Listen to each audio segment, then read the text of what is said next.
Comenzamos ahora la sección dedicada a lo que se denominan análisis multivariantes o análisis de reducción de la información, que básicamente consisten en, a partir de un conjunto grande de variables, obtener información reducida pero que resulte de gran interés práctico.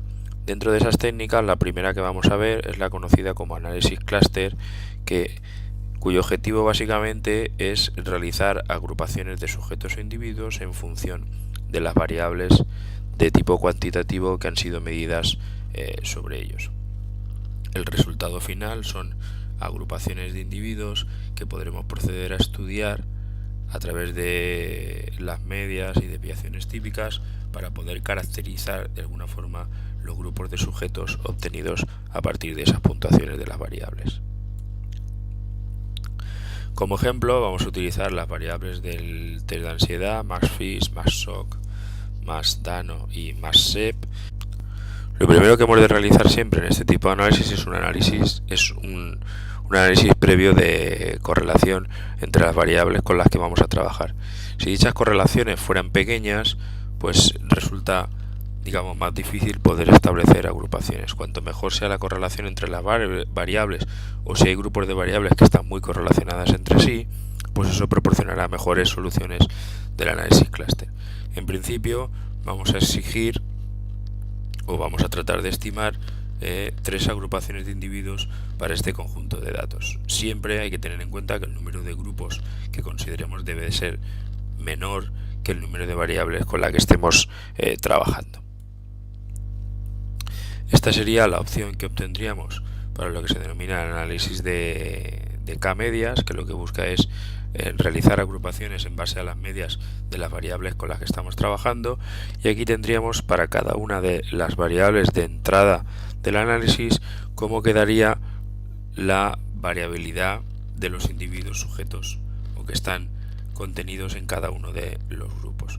Podemos ver, por ejemplo, para la variable MAX-FIS que hay bastante diferencia entre los individuos que están en el grupo 1, que son los que están en la zona azul, con respecto a los individuos que están en el grupo 2, que son estos de aquí.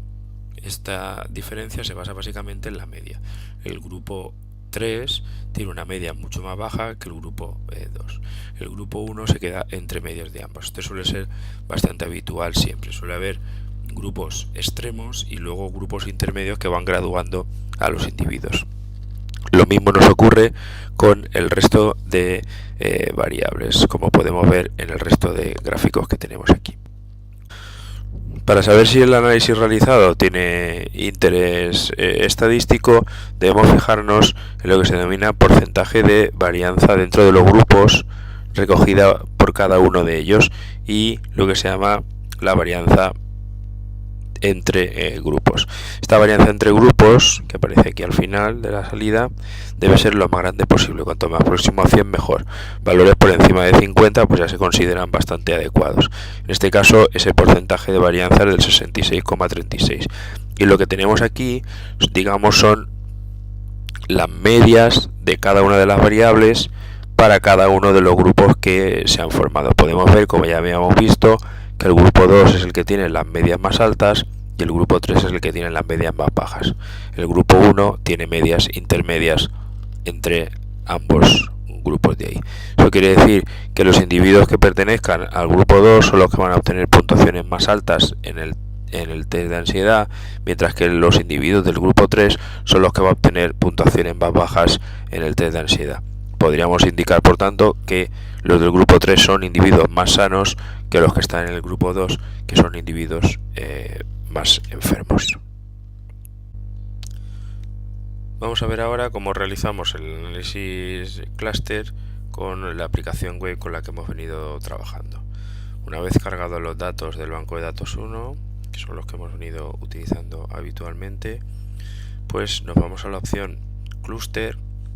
Y entre las dos opciones que aparecen aquí, de Hierarchical y K-means, vamos a utilizar la de K-means, que es la que hemos presentado anteriormente.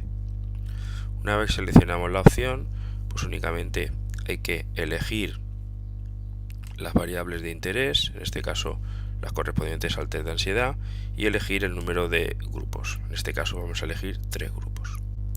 Una vez seleccionado el número de grupos, pues simplemente clicamos sobre el botón de estimación y ya nos aparece el resultado. Nos aparecería los valores de las medias y las variabilidades explicadas, en concreto la variedad explicada global o entre grupos, que es del 66,36%. Si quisiéramos ver los gráficos, pues simplemente damos a la opción plot y aquí nos aparecerán los diferentes gráficos asociados a cada una de las variables en términos de todos los individuos que pertenecen a cada uno de los grupos que hemos construido.